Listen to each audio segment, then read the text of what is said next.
네, 한판 브리핑 오마이뉴스의 박오신 기자 함께하겠습니다. 어서 오십시오. 네, 안녕하세요. 네, 김홍 의원님, 박성세 실장님 어서 오세요. 안녕하십니까. 안녕하세요. 자, 이재명 대표 오늘 코로나에 확진이 됐는데 그래서 여야 대표 회담도 일단 수년이 됐네요. 네, 그렇습니다. 민주당 당대표실 관계자가 오늘 기자들에게 이재명 대표가 일반적인 감기 증상이 있어서 오늘 아침에 자가진단 테스트를 했는데 양성 반응이 떴다라고 전했습니다.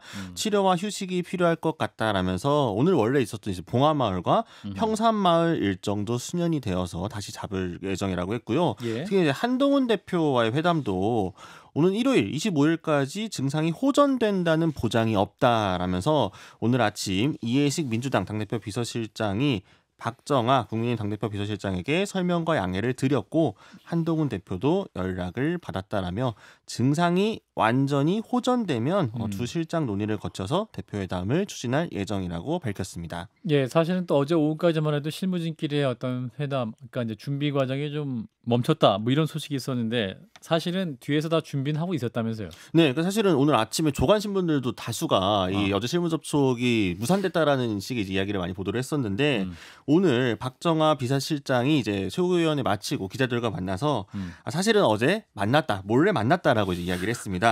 구체적으로 합의되는 부분도 있었고 예. 간극이 있는 부분도 있었다라면서 예. 또 두 사람 사이 이제 신뢰 관계를 굉장히 강조를 했는데요.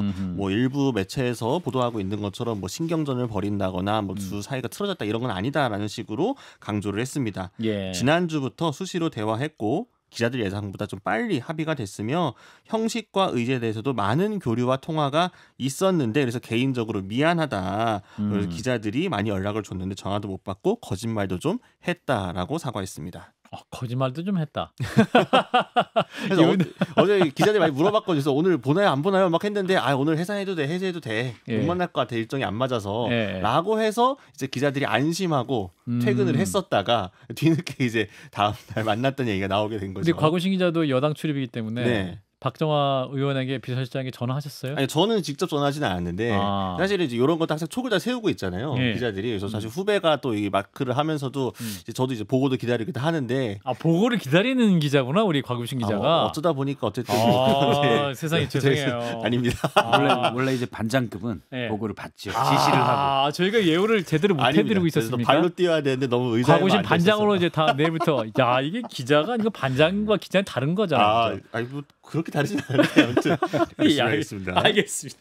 자 일단 여야 대표 회담이 이제 수년이 됐는데 김웅 의원님은 너무 빨리 해서 걱정하셨는데 그래도 좀 시간을 벌게 돼서 다행인 거죠? 다행이죠. 그리고 뭐 준비할 시간도 있고 공부를 할 시간도 생기는 것 같고요. 특히 한동훈 대표한테. 그리고 이제 중요한 게 시기적으로 봤었을 때 좀 뒤로 미뤄지면 추석 그 민심의 가장 중요한 주제 중에 하나가 올라갈 수가 있기 때문에 극적인 효과는 훨씬 더 극대화된다라고 봅니다. 아하. 그럼 언제쯤으로 그러면 다시 잡힐까요? 한 2, 3주 후?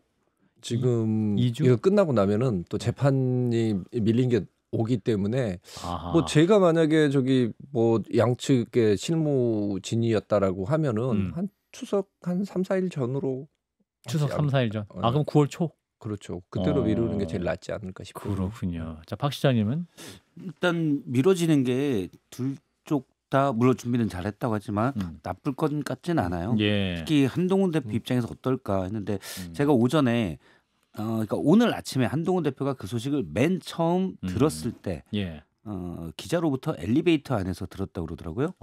근데 그때 들었을 때 옆에 있던 분에게 순간적인 한동훈 대표의 표정이 어떻더냐라고 물어봤었거든요. 왜냐하면 우리가 대뇌가 가동하기 전에 순간적으로 미간이 어떻게 되느냐에 따라서 본심이 살짝 비치거든요. 근데 미간이. 네, 그렇죠. 전 미간을 중요시 여깁니다. 역시 인문학도. 그러니까 국문과 예. 관상은 아닌데요. 네. 알겠어요. 예, 오해하지 마세요. 네. 관상 전혀 아니고. 그런데 무표정했다고 그러더라고요.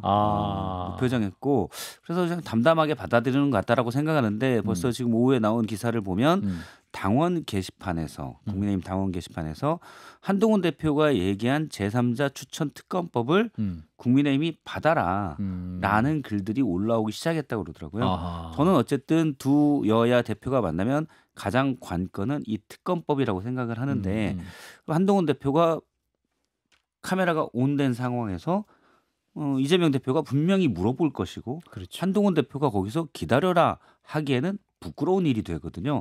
한동훈 대표는 스타일상 보면 말 바꾸는 걸 제일 싫어할 것 같아요. 어쨌든 기본적인 논리상은 본인이 약속한 바를 계속 얘기해야 되기 때문에 그래서 거기에서 그대로 얘기할 가능성이 크고 지지자들 일부도 그거를 보고 지금 여당 당원 게시판에서 여당 의원들을 압박하고 있는 건 아닌가라는 아하. 생각이 듭니다. 그래서 이 시간이 좀 더 있다면 요 이슈 당원들 63%가 지지를 받았으니 이 이슈로 여당 의원들을 좀 더 압박하지 않을까라는 생각을 듭니다. 그러면 한동훈 대표에게 나쁠 건 없다 그게 라는 생각이 들고요. 그렇군요. 또 당심 63% 힘이 있기 때문에 예. 한동훈 대표 입장에서 나쁠 게 없는 상황이다. 자, 그런데 이런 가운데 이재명 대표가 이제 코로나 확진이 돼가지고 이 공직선거법 위반 혐의 재판, 위증교사 혐의 재판 일정에 영향을 줄 수 있습니까? 판사가 판단하는 것 같은데.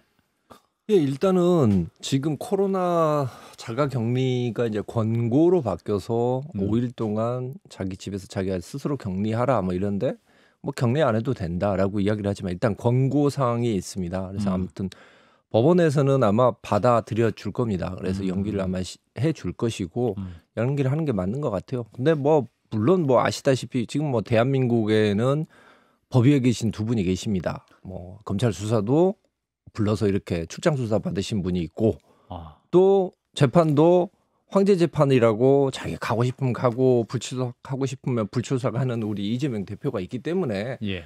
굳이 뭐 이걸 가지고 뭐 연기를 한다고 해서 뭐 필요에 의하면 언제든지 불출석하셨던 분이고 그래서 오죽했으면은 대장동 재판부에서 강제 구인하겠다는 이야기까지 나올 정도로 그렇게 마구잡이로 그냥 자기 내키는 대로 보통 안 나가셨던 분이에요. 그래서 이걸 뭐 한 연기를 한다고 해도 그렇게 오래 연기되지는 않을 것 같고요. 근데 뭐 제가 생각하기에는 우리 옛말에 뭐 청명의 주구나 한식의 주구나라고 이야기를 하지 않습니까? 뭐 이게 10월 중으로 결국 선고가 나오기로 했는데 10월 말로 뭐 미뤄지는 것이지 그렇다고 해서 뭐 영원히 피할 수 있는 것은 아니기 때문에 큰 영향을 미치지 않을 것이다. 말씀은 나쁜 결과는 예정돼 있다라고 그죠. 그걸 아니요. 예. 그걸 간단하게 설명드리자면 예, 또 일타 강사. 예, 10월 달에 있는 게 두 가지가 있어요. 공직선거법 위반 사건하고 위증교사 사건이 있습니다. 그렇죠. 공직선거법 위반 사건은 뭐냐면 거짓말을 한 거거든요. 허위사실 공표입니다. 토론회 과정에서. 그렇죠. 네. 그게 뭐냐? 자, 성남시장 당시에는 김문기 처장을 몰랐다라고 이야기한 거 하고 또 하나는 백현동 자연녹지를 준주거지까지 이렇게 종상향한 것은 국토부가 위협을 해서 어쩔 공문으로. 수 없었다. 공문으로 위협해서 어쩔 수 없었다. 이게 지금 공직선거법 위반 사건이고 예. 위증교사 사건은 검사사식 사건 관련해서 당시 성남시장 수행비서에게 위증을 좀 해달라고 이야기를 한 겁니다. 첫 번째 공직선거법 위반에서 김문기 처장을 몰랐다라고 이야기한 부분에 대해서는요. 과거에 박균택 의원이 그 도이치모터스 이종호 씨하고 임성근하고 이건 알 수밖에 없는 사람이다. 당연히 아는 사람이다라고 이야기를 하면서 뭐라 그랬냐면 둘이 같이 1박 2일 골프를 같이 쳤다. 그거를 주요 근거로 박균택 의원이 이야기를 했었습니다. 예. 근데 김문기 처장하고 이재명 성남시장은 당시 해외여행 가서 해외에서 골프를 같이 치신 분입니다. 당연히 서로 안다라고 이야기를 할 수밖에 없는 거고 그다음에 저 백현동 건에서는 이재명 지사 측에서 지금 내세웠던 그 공문 자체에 보면은 협조 바랍니다입니다. 그 협조를 협박을 했다라고까지 해석을 하는 것은 제가 보기엔 그거는 정말 전 우주적인 그런 망상에 가까운 거고 그래서 좀 어려울 것 같고 그다음에 위증교사 같은 경우에는 녹취록도 있고 위증을 했던 본인이 위증 맞아요라고 이야기를 했기 때문에 재판에 영향을 어느 정도 미쳤냐의 문제인 것이지 유죄는 확정된 게 아닌가라고 감히 생각합니다. 예, 그래서 나쁜 결말은 이미 예정돼 있다라는 그렇죠. 그게 추정. 이제 형량의 문제라고 봐야죠. 특히 공직선거법. 저는 뭐 사실 이재명 대표를 굳이 제가 뭐 쉴드를 치거나 그럴 건 없는데 저도 곰곰이 생각을 해보고 많은 분들에게 또 물어봤는데 예를 들어서 공직선거법 위반 같은 건 그럴 것 같아요. 김문기 전 처장을 모른다. 물론 같이 골프를 갔지만 친해서 예를 한 팀 딱 간 게 아니고 당시 호주에 출장 가서 여러 명이 10여 명이 가서 그중 한 명이었기 때문에 그러니까 4명이 되게 한 홀 돌 때 같이 돌잖아요. 그 4명 중에 같이 있었던 거는 아니었던 겁니까? 그 조가 제가 지금 기억이 안 나는데 조가 같았는지는 모르겠어요. 근데 같이 이제 골프장 주변에 나오면서 사진 찍고 그런 건 있거든요. 10수명이 같이 간 출장을 갔었죠. 뭐 관광 상품을 간 건 아니고 호주 출장을 수행해서 간 겁니다. 그러면 몇 년 전이라면 굳이 확 기억하기는 쉽지 않을 수도 있어요. 그렇게 볼 수가 있고 그리고 종상향 문제, 백현동 그건 저도 문제라고 보는데 저는 뭐 TV 인터뷰나 나와서 방어 차원에서 얘기할 수 있지 않을까라고 생각을 해요. 그냥 무슨 연설문을 읽은 게 아니고 인터뷰 중에 이렇게 나오는 것들이기 때문에 그래서 그 정도 가지고 아예 뭐 피선거권을 잃게 할 정도가 되느냐라는 생각은 듭니다. 그러니까 형량에서 공직선거법은 100만 원 이하일 경우에 80만 원이면 피선거권과는 관련이 없거든요. 그렇게 생각이 되고 위증교사는 요거는 이제 금고 이상이면 피선거권을 잃게 되는데 그 녹취록 내에는 위증 교사면 이게 위증이다라는 명확한 인식이 이재명 대표가 가지고 있어야 되는데 그런 증거가 안 나와요.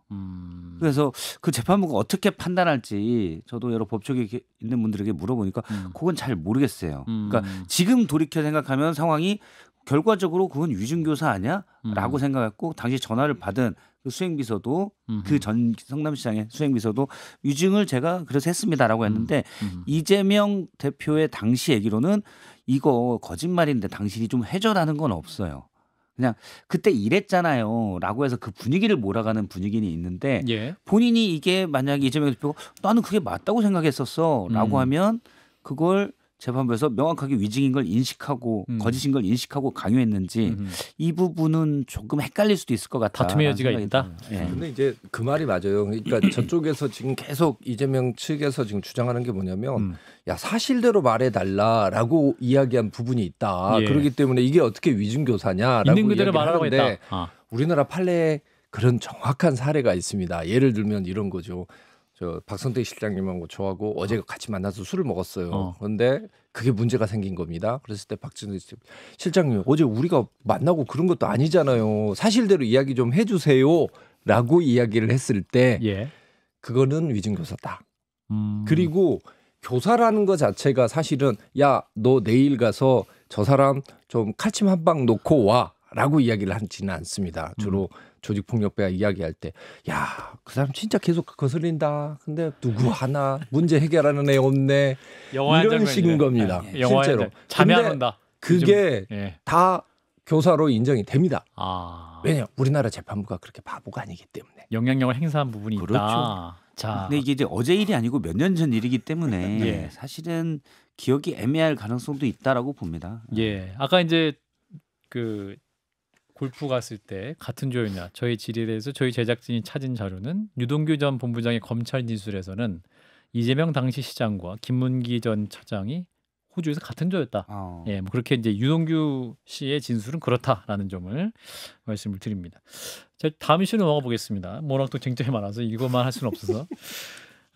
금투세 얘기를 다시 또 이제 한동훈 대표가 오늘 말을 했네요. 자, 여야 합의해서 내년부터 폐지해야 된다. 뭐 이런 주장인 거죠. 네, 그러니까 이제 한동훈 대표가 오늘 주요하게 이제 민생 의제라고 두 가지를 내밀었던 게 하나가 이제 육아휴직하고 이제 육아 근로시간 단축하자, 이 단축 대상 자녀들을 확대하자는 거였고 또 하나가 이제 금투세 폐지를 다시 들고 나온 겁니다. 특히 이제 방점은 금투세 쪽에 좀 찍혀 있었는데요. 폐지를 더는 미룰 수 없다. 결론을 정해야 한다라고 이제 이야기를 했습니다. 적어도 내년 1월 1일에 금융투자소득세가 시행되는 일이 없을 것이라는 요점에 대해서는 미리 여야가 합의를 하고 그 결정을 공표해야 한다라고 했고요. 그래서 원래 이번 일요일에 예정되어 있었던 회담에서도 이 문제에 대해 결론을 내기 위해 본인이 많은 준비를 하고 있었다라고 했습니다. 그래서 회담은 미뤄졌지만 민주당이 실효적인 답을 줬으면 좋겠다라고 한다면서 만약 당장 이제 폐지가 안 된다고 한다면 그게 민주당이 어렵다고 한다면 유예 정도는 최소한 합의를 할 수 있지 않겠느냐는 뉘앙스로 들리게 되는데요. 특히 이제 금투세 폐지는 민생이자 청년 이슈라고 강조를 하면서 오늘 또 사실은 이제 송원석 의원 기재위원장이죠. 주최한 토론회도 금투세 관련 토론이었는데 여기 한동훈 대표 참석을 해서 처음부터 끝까지 자리를 지키기도 했습니다. 자, 금투세 얘기고요. 자, 그런가 하면 오늘 이제 국민의힘이 당 격차 해소 특별위원회 위원장으로 육선의 조경태 의원을 임명했습니다. 네, 이 격차 해소 특위가 뭐냐라고 보니까 교육, 문화, 지역, 자산 이렇게 사회 각 분야의 격차 해소 정책을 발굴하기 위한 특위다라면서 한동훈 대표 취임 후 1호 특위이기 때문에 좀 관심을 받았습니다. 그래서 오늘 조경태 위원장이 기자들과 만나서 선별적 지원을 통해서 격차 해소를 시켜나가겠다. 즉, 이 전국민 25만 원 지원법에 대한 뭔가 대안을 좀 마련을 해보겠다라고 이야기를 했는데요. 25만 원 프레임에 갇히지 않겠다. 30만 원이 될 수도 있고 더 될 수도 있다. 이렇게 이야기하기도 했습니다. 조경태 의원이 지난 전당대회에서 나경원 의원과 함께 있었잖아요. 근데 이제 그런 분을 또 이렇게 특별위원회 위원장에 앉혔다. 또 여러 의미가 있을 수 있겠는데. 그렇죠. 조경태 의원이 갖고 있는 함의가 있으니까요. 예, 일단 조경태 의원과의 인터뷰 저희가 한번 추진해 보고요. 자, 국민의힘이 또 가칭 수도권 특별위원회도 신설한다는 얘기가 있었는데 그 위원장으로 오신환 전 의원이 검토된다라는 소식이네요. 네, 그러니까 서울신문 보도였는데요. 국민의힘 고위 관계자의 입을 빌어서 수도권, 청년 등 지지층 확장을 위한 특위를 만들 계획이다라고 했습니다. 그래서 이 특위가 수도권 조직 정비 겸 외연 확대 같은 관련 활동들을 할 것이다라고 했는데요. 이게 소위 말하는 중수청, 중도층, 수도권, 청년층 공략과 좀 맥이 맞닿아 있다 이런 보도들이 많이 나왔습니다. 그러면서 오신환 전 의원이 아무래도 서울시 정무부시장도 지냈고 이번에도 이제 광진을 출마했다 당협위원장직을 맡고 있는 상황이기 때문에 예. 적절한 인사 아니겠느냐 이런 내부 평가가 있는 상황입니다. 예, 자, 한동훈 국민의힘 대표 일단은 금투세 얘기를 일단 여야 대표단이 일단 수년된 상황에서도 가장 중요한 이슈 중 하나로 얘기를 하고 있습니다. 자, 금투세 폐지는 민생이기도 하고 청년 이슈이기도 하다. 김홍 의원님. 참 금투세 5천만 원 이상 수익을 올려야 금투세를 낸다는 건데 지금 우리 여기 계신 우리 패널을 포함해서 4명이 다 꿈은 그거 아닙니까? 금투세 한번 내보자. 그게 뭔 민생입니까? 그리고 예. 자, 우리나라 증시 문제에 대해서 증시가 이렇게 지금 밸류 다운이 되고 있는 거에 대해서 얼마 전에 이복현 금감원장이 이런 이야기를 했어요. 한국적 기업 지배 구조의 특수성 및 국내 증시의 투자자 보호 미흡 이게 밸류업의 걸림돌이다라고 이야기를 했습니다. 무슨 세금 때문에 우리나라 이 주식시장이 떨어지고 뭐 그런 그 평가 절하되고 있고 그런 건 아니거든요. 그래서 저는 과연 이게 민생 정책인 건지 그리고 금투세는 시행해 본 적이 없어요. 시행도 안 했는데 그게 무슨 폐지예요. 시행도 안 했는데 그걸 가지고 폐지라고 이야기할 수는 없는 것이고 시행 유보된 상태에서 이제 그렇죠. 시행할 시기가 온다는 건데. 네, 그렇죠. 네. 그럼 뭐 유예까지는 제가 뭐 예를 들면은 워낙에 또 여론을 그래도 따를 수밖에 없는 그런 정치인이기 때문에 그것까지는 고민할 수 있다고 생각하지만 폐지란 말은 말 자체도 안 맞고요. 그리고 지금 육아휴직 부분에 대해서는 사실 이러한 이제 민생 정책 같은 걸 들고 나오는 건 매우 좋습니다. 그런데 사실 격차 해소한다고 이야기 나왔는데 이런 여러 가지 이런 그 좋은 복지 정책이 나오잖아요. 우리나라의 문제는 뭐냐면 제도가 문제가 되는 게 아니고 기업 간 그리고 산업 구조 간 격차가 너무 심합니다. 예. 그러니까 어떤 곳 같은 경우에는 이렇게 계속 완화가 되면 계속 혜택을 보는 데가 있는가 하면 그렇지 않은 사업장들 같은 경우에는 오히려 더 괴리감만 더 심해질 수가 있는 거죠. 인력 문제죠, 사실. 그렇죠. 예. 그래서 이런 문제 같은 경우도 그냥 막 늘린다. 그럼 결국은 거대 사업장이나 공공 부분은 좋아지는 것이지만 예를 들어서 지금 가장 문제되고 있는 5인 미만 사업장 같은 경우에 이게 통하겠습니까? 그런 거부터 먼저 고민을 해야 돼요. 박 시장님? 뭐 금투세는 일부는 보완할 필요가 있다라고 생각을 합니다. 대표적으로 5천만 원을 일단 공제하고 현재 시행하기로 돼 있는 항은 그다음에 그 이상의 소득에 대해서는 3억 원까지는 아마 20%, 그 이유는 25%로 되고 있는데 그러면 예를 들어 1억의 주식 금융투자 소득을 올렸다. 주식을 팔아서 1억 원을 벌었다 그러면 5천만 원 공제니까 5천만 원에 20% 1,000만 원이거든요. 근데 현재 20%로 돼 있기 때문에 내가 리스크를 걸어서 투자했는데 예를 들어서 신용으로 빚까지 내서 투자했는데 한 거 없는 정부가 20%를 뜯어가 여기에 대한 조세 저항이 상당히 큰 것 같아요. 그리고 갑자기 시행하는데 20%면 높은 세율이거든요. 물론 해외에 미국이나 이런 나라의 이 주식 투자 소득세는 더 높습니다. 세율이. 근데 어쨌든 조세정이 크기 때문에 일부 보완할 필요는 있는데 그냥 1,400만 개인 투자자들이 세금 내라고 그러면 누가 좋아하겠습니까? 당연히 싫어하지. 폐지해달라고 요구한다고 해서 이거 정말 시급한 민생 문제입니다라고 폐지. 그러면 근로소득세도 2천만이 넘는 임금 근로자들이 나 못 살겠다. 소득세 좀 낮춰줘라. 또 한국도시에 대해 세금 근로소득세로 뺏어가냐? 그러면 줄여줄 겁니까? 이러면 소는 누가 키웁니까? 어떻게 키웁니까? 댓글에도 예적금 세금도 폐지하세요 이렇게 써 있습니다. 예금이나 예금 들어가 있는 것도 배당 일정 금액 이상이면 그것도 제가 뭐 꿈꿔보지 못해서 그걸 계산을 못 하겠는데 일정 금액 이상의 배당 소득이 있으면 22%인가요? 역시 세금을 내게 돼 있습니다. 그러니까 예전에 말씀하셨듯이 미국처럼 손실공개 같은 제도 이런 것들을 도입을 해서 이거는 시행을 하는 게 맞아요. 그래서 지난번에 주가가 폭락했을 때 블랙 먼데이를 기준으로 같이 했는데 금투세는 시행도 안 된 건데 그것과 연계돼서 갑자기 이게 나오는 것도 이해가 안 되고요. 지금은 종목당 50억 원으로 늘었지만 23년 전까지 22년까지는 종목당 10억 원이면 대주주로 지정이 됩니다. 근데 나만이 아니라 부부, 가족들 다 포함해서 삼성전자 주식을 만약 10억 원 갖고 있다. 그러면 대주주예요. 그럼 양도 차익에 그 당시에도 20%를 세금으로 내게 돼 있습니다. 그러면 금투세에서 5천만 원 이상의 소득을 올리는 분들 보면 대주주 항목과 크게 다를 게 없어요. 그래서 5천만 원을 물론 아주 운이 좋고 기술이 좋은 사람은 5천만 원 투자해서 5천만 원 벌겠지만 그냥 확률상으로 보면 최소한 5억에서 10억 이상 투자해 5천만 원 벌게 되거든요. 근데 그때라고 해서 우리가 주식이 폭락했습니까? 주식시장이? 그게 아니잖아요. 이건 대표적인 포퓰리즘이라고 봅니다. 포퓰리즘이다. 자, 요 얘기 여기까지 하고 자, 이원석 검찰총장 오늘 이제 그 김건희 여사 명품백 수사 관련 보고를 받았죠. 오늘 이제 출근해서는 기자들의 질의 답을 하지 않은 상태인데 수사심의위원회 얘기가 어떻게 지금 되고 있습니까? 네, 어쨌든 대면 보고 오늘 있었고요. 결국 이원석 총장이 직권으로 수사심의를 열 거냐 말 거냐 이게 지금 가장 관심이 모이고 있는데요. 일단 본인은 지금 오늘 명확히 입장을 밝히지 않고 있는 상황인데 지금 정반대의 예측들이 동시에 존재하는 상황입니다. 어쨌든 본인이 계속 지금 최근에 강조를 많이 했었기 때문에 또 최근에 내부적인 갈등도 있었고 하니 소집하지 않겠느냐라는 예측도 있고 또 한쪽에서는 임기가 이제 한 달 정도밖에 남지 않았는데 지금 상에서 수사심의 소집하게 되면 자연스럽게 결론도 늦춰질 수밖에 없고 임기 안에 끝내려고 한다면 소집을 안 하지 않겠느냐 지금 이런 예측도 있는 상황입니다. 자, 김웅 교수님. 자, 어제는 그 수사심의 열어야 된다 조언을 하셨었는데 오늘 출근길에 딱 말씀을 했어야 되지 않았을까요? 이원석 총장이 어떻게 보세요? 아직 보고를 받는 게 못 받았으니까. 없기 때문에 지금 상황에서 이야기를 하면은 당연히 너는 처음부터 그럴 생각이었잖아. 수사심의를 열려고 한 거였잖아라고 하기 때문에 말을 아끼는 게 맞았고요. 저는 어차피 검찰총장 자리 내려오면서 항상 제가 후배들한테도 이야기했는데 선배한테도 하고 싶은 말이 뭐냐면 결국 사람은 이름으로 남습니다. 이름으로 남는 거고 검찰총장을 했다가 아니고 검찰총장 했을 때 무엇을 했느냐로 남을 겁니다.